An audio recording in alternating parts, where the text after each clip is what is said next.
Live from WBFF in Baltimore, this is Fox 45 Morning News. Good Sunday morning to you. Looking a little foggy over the Inner Harbor, but you're in the right place. Thanks for being with us this Sunday. If you're with us this morning, welcome back. If this is your first time, good Sunday to you. May 7th here. I'm Taylor Stewart. Let's get to your forecast. Meteorologist Amy Aronson, a little foggier than we started off with this morning. Yeah, just a little bit of clouds right now, but not bad. We're still dry. We are tracking increasing clouds today before the rain returns, but it's still mild. We're hanging out in the 60s, low to mid 60s to get your Sunday morning started. So perfect for a little walk or a jog. Maybe you plan to get ice cream today. Perfect for that too. We will enjoy some sunshine peeking through briefly before clouds really fill in this afternoon. Temperatures will rise into the mid and upper 70s today before some showers return this evening. So we are tracking that chance for some showers, even the potential for a few isolated storms tonight. So tonight, not the best time for outdoor plans or grilling. Temperatures will settle back into the mid 60s as showers and storms develop. And this is just the start of an unsettled start to a brand new week. I've got an updated look at the rest of our rain chances in just about 10 minutes. Taylor? All right. We're starting off this morning with the city in crisis. The first weekend in May off to a violent start in Baltimore. 4 shootings happening Saturday alone, including a deadly one along Paring Parkway in northeast Baltimore. That happened before 1:30 yesterday afternoon. 3 other people were shot and are expected to survive, including folks at this scene at Falls Road right near Western High School, where police say they chased a man. Anyone with information about any of these shootings is asked to call Baltimore police. Also in a city in crisis, more people still reeling from the news of the deadly shooting at the T-Mobile store in Canton just last Sunday. 23-year-old Fabian Sanchez-Gonzalez shot and killed in that armed robbery. We're learning more about the suspects now, 18-year-old Arthur McCadden and his 14-year-old brother, who allegedly also carried out an armed robbery in New Jersey the same day. Frustrated residents say Baltimoreans already have enough on their plate without worrying about their safety at all times. Tight and so hard out here. It's like they really have to take on extra jobs to do. The city's not going to get better till you deal with it. With that deadly robbery in Canton, then another robbery in Federal Hill, and you recall Easter Sunday, the shooting at the Inner Harbor. Residents are wondering where exactly can they feel secure and safe. Vincent Hill has more on those concerns. The candle's still burning at the T-Mobile in Canton, where Fabian Sanchez-Gonzalez was shot and killed last Sunday. Just a really brazen crime. I mean, I'm not sure what to say about that. A brazen crime at 4:30 in the afternoon that has Chad Bailey rethinking if he wants to continue living in Baltimore. It makes you think twice. I mean, where you're having gun violence in the middle of the day at a place where people are out and just shopping and enjoying themselves. Fox 45 posing the question. Where are you safe? I guess in a secure building, I suppose. In Federal Hill, an armed robbery just before 2 a.m. Friday at West Cross Street and Olive Street, just around the corner. You know, it's Baltimore. He kind of comes with the territory, right? But you never think it's going to happen to you, I guess. And Zickafoos's business burglarized, costing her thousands. You're never safe. Law enforcement analyst Melissa Pinkleton saying the crime crisis is no laughing matter. Much like in the movies, this is a preview of what's going to come for Baltimore for this summer. Saturday evening, Baltimore police posting their mobile command at the Inner Harbor with its eye in the sky after an Easter Sunday double shooting of 2 teens just feet away from police after a large disturbance of unruly juveniles. You know, family and friends are like, oh, aren't you scared working in the city? And I'm like, no, I'm on Charles, like right by all the bars, and it's so, and then here we are. It has me kind of reevaluating where I want to live when I'm done working here. Now, sources tell Fox 45 News 18-year-old Arthur McCadden, arrested in that T-Mobile murder, was under supervision from the Department of Juvenile Services. The agency is facing scrutiny as more teenagers find themselves involved in violent crime. A report claims the department does not provide adequate programming or educational opportunities for Maryland's youth. Delegate Luke Clippinger now calling for a top-to-bottom review of DJS. I believe that the secretary will get into the guts of rebuilding this agency. That doesn't need legislation. That needs leadership. Now, FOX45 sent questions to Baltimore's delegation in Annapolis. Take a look at these. We asked, do you believe DJS is doing enough to help rehabilitate young people who've gotten involved in a life of crime? Has this latest violent incident involving a young person changed your view of the juvenile crime trend and how young offenders should be handled? And our final question, was it a mistake for lawmakers to not implement tougher penalties for young people who have committed violent crimes during the last legislative session? And we received a lengthy response from Delegate Marlon Ambry, who says former Governor Larry Hogan failed to properly fund and staff the state correction system. You can read Delegate Ambry's entire statement on our website, FOX45.com. That also brings us to our question of the day. Did lawmakers do enough to address public safety this legislative session, in your view? So far, 97% of people who voted say no. You can vote right now at updates in real time at foxbaltimore.com/vote. City Hall is struggling to attract some top talent for some key roles. Why those who want the job say they're being turned away. And here comes our next weather maker. I've got an update on exactly when this cluster of showers and thunderstorms arrives in our area later today in just a couple of minutes. It's 10:36. You're watching Fox 45 Morning News.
Baltimore is struggling to bring in top candidates for high-profile jobs in the city.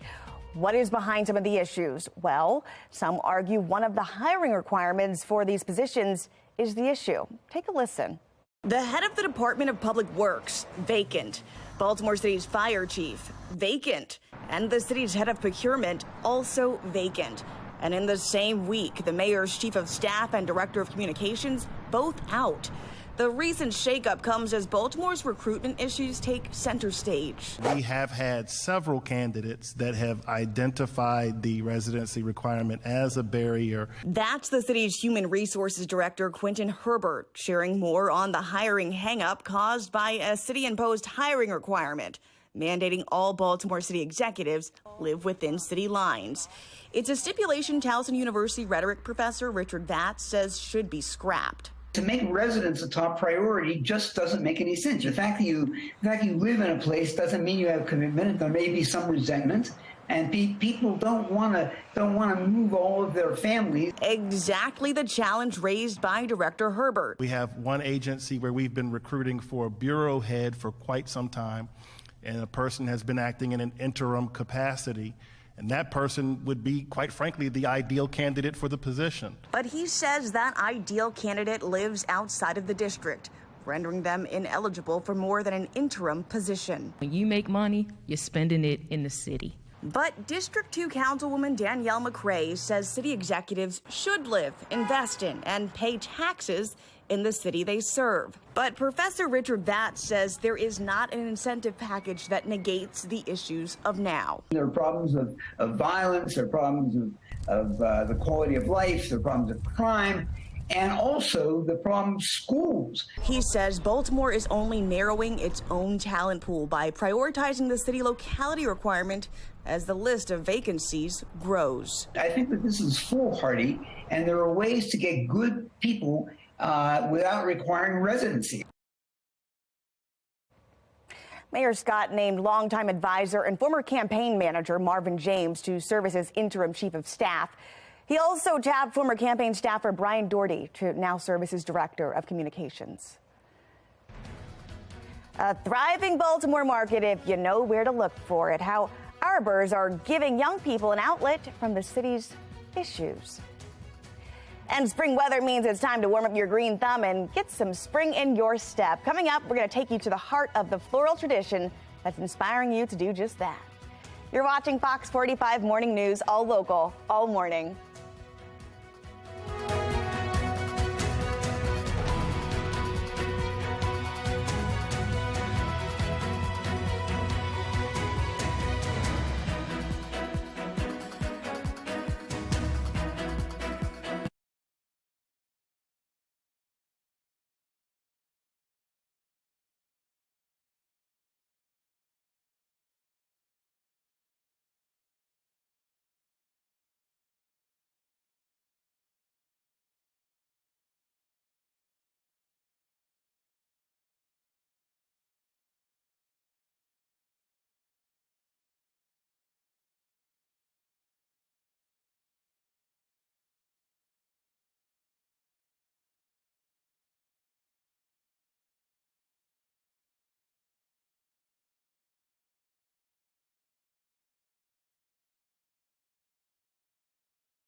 Since the 1940s, the arbors have been a staple in Baltimore, selling fruits and vegetables throughout the city.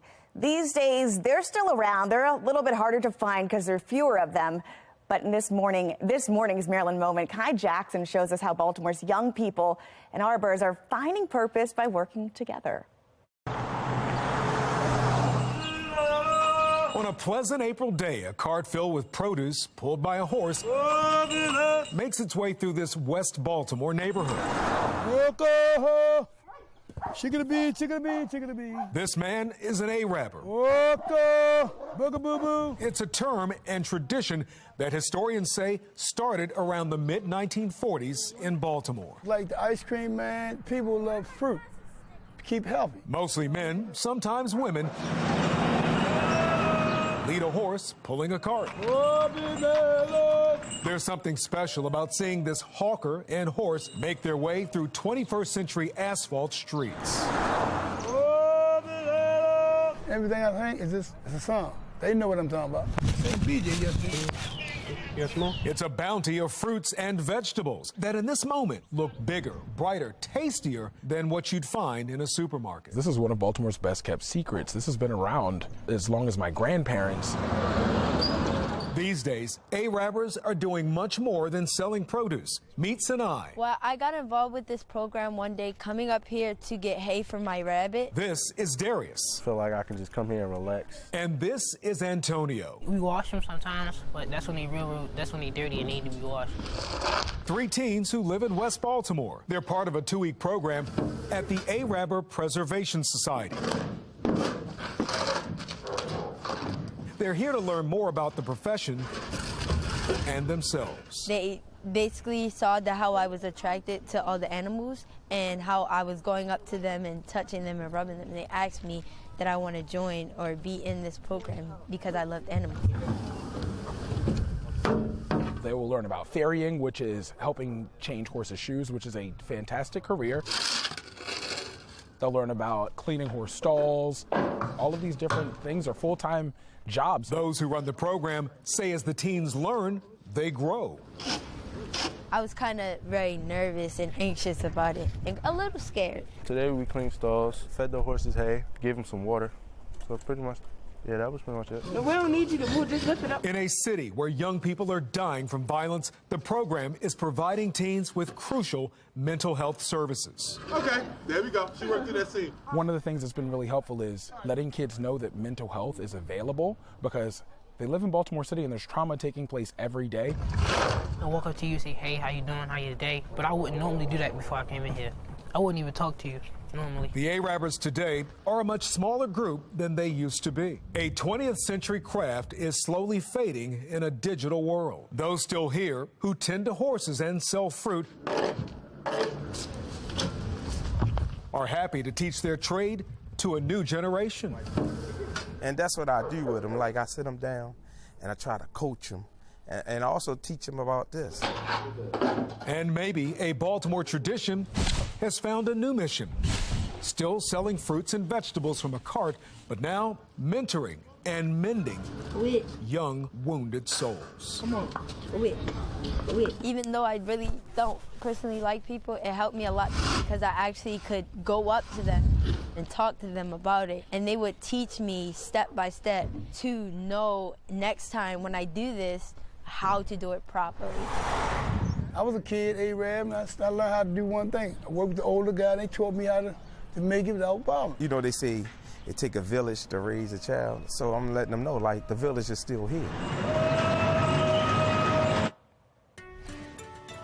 All right, let's get over to meteorologist Amy Aronson. There's a lot happening today, so I'm sure folks are wanting the weather to hold up. Yeah, and weather will hold up for much of the day. If you still haven't been out to the Flower Mart, go for it today. Towson Town Festival. I think things will wrap up there before the rain moves in, so that's good news. If you're headed out to the farmer's market still this morning, nice warm morning out there, so perfect for it. More clouds than sun right now, but we are in the low 60s. Temperatures are already warming and should end up in the 70s again today.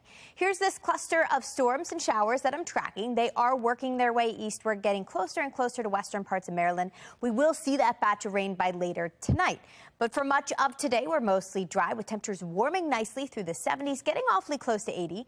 Between 4 and 5 o'clock, that's the time to move your outdoor plans inside. That's when some rain rushes through, and then scattered showers will follow for the rest of your Sunday night, too.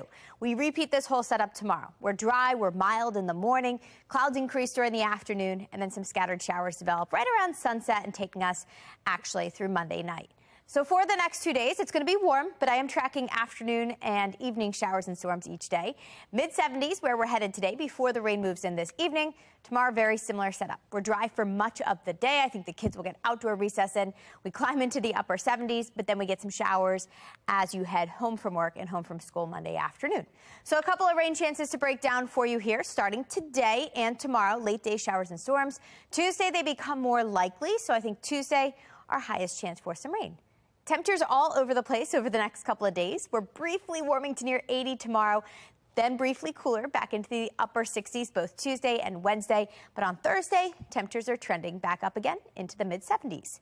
And according to the Climate Prediction Center and their 6 to 10 day temperature outlook, this will run from May 12th all the way through the 16th. We are included in this darker red, so that's a really high chance for above average temperatures through that point. So our temperatures will be trending up as we head through the middle of May. And we can actually see that here in our 7-day forecast. We should be in the low 70s, mid 70s today with some rain arriving by the late afternoon, early evening hours. Same tomorrow. On Tuesday, they become more likely throughout the day with highs in the cooler upper 60s. Wednesday, also a cooler day. After that, the 70s are back. Mid 70s by Thursday, upper 70s by Friday. By next weekend, we'll start things off mostly dry and warmer with highs in the low 80s. Taylor? All right, now in your consumer news, classic board games are being remade for older adults. Hasbro and Ageless Innovation announced a new version of Scrabble, the game of life, and Trivial Pursuit. The companies want to make the games easier and more fun for seniors. Updates to the games include larger wording on the pieces and the boards, as well as more relatable content for older adults. We're hearing a lot lately about artificial intelligence and how it's being used to write music and papers. It's also moving into the restaurant industry. Hi, what can I make fresh for you today? You heard that. In partnership with Presto, automation fast food chain Carl's Jr. is bringing out AI to take orders at drive-thrus with one of the first locations in Arizona. The company says AI is helping fill the gap since it's struggling to hire staff. Store manager Augustin Medina says AI isn't about taking jobs away. Instead, it helps their staff focus on other tasks like preparing food. We're not cutting hours or cutting another person from the schedule. It's just someone else to help there. Now, one reporter put the AI test to the test. Take a look. Can I get another famous star? No buns, make it a lettuce wrap. Hold the pickles, hold the onions. Can you hold the meat? Can you repeat the order back to me? I have one famous star with cheese and one famous star with cheese with lettuce wrap. And that's it? 1462, please pull forward. Thank you. My pleasure. Well, the process was a little slower than talking to a real person, and it's also not perfect. The makers of AI software say they don't have a name yet for this AI voice device, but they're taking some recommendations. All right, Swifties, get ready. Taylor Swift is releasing a re-recording of her album Speak Now this summer. Speak Now, Taylor's version, will be released on July 7th. In an announcement on social media, the singer says she wrote the album when she was just 18 to 20 years old, and the album will have 6 previously unreleased bonus tracks. All right, we could all use a little bit more color in our lives, and the Mount Vernon Flower Mart is looking to be a source of vibrance today and yesterday. Photojournalist Morgan Privado shares the sights and sounds from Saturday's festivities and what you could see today. Flower Mart is the oldest free public festival in the city of Baltimore. Take your time. Walk around. Meander. Love this it. is going to be gorgeous. It's so pretty, yeah. We have 60 vendors, 15 food vendors, 20 plant and flower vendors. You ready? Oh, this is beautiful. It's a nice exposure for the business. So the Flower Mart's been a nice accent. It's a nice tradition. It was first begun in 1911 by the Women's Civic League, and their goal was to encourage the greening of Baltimore City by planting flowers and plants. Well, you'll know. Your plants will talk to you. I know, and then what? There's a lot to add to the environment with greenery and plant and nature. You're going to be a great plant dad. It just improves the entire feeling of the city. And this is a great opportunity to draw other people from other parts of the city and neighboring counties. We kind of bring the farm to the people in the city. So when you buy local, you're supporting us. We can't stay in business without the support of the community. So some people tell me they don't have time to make the extra stop. They like going to the big box store to get everything. But there's nothing like buying local. If it's not fresh, it's rotten. We're starting off with some sunshine this morning. Meteorologist Amy Aronson will let us know what to expect for the rest of your work week in her 7-day forecast just ahead.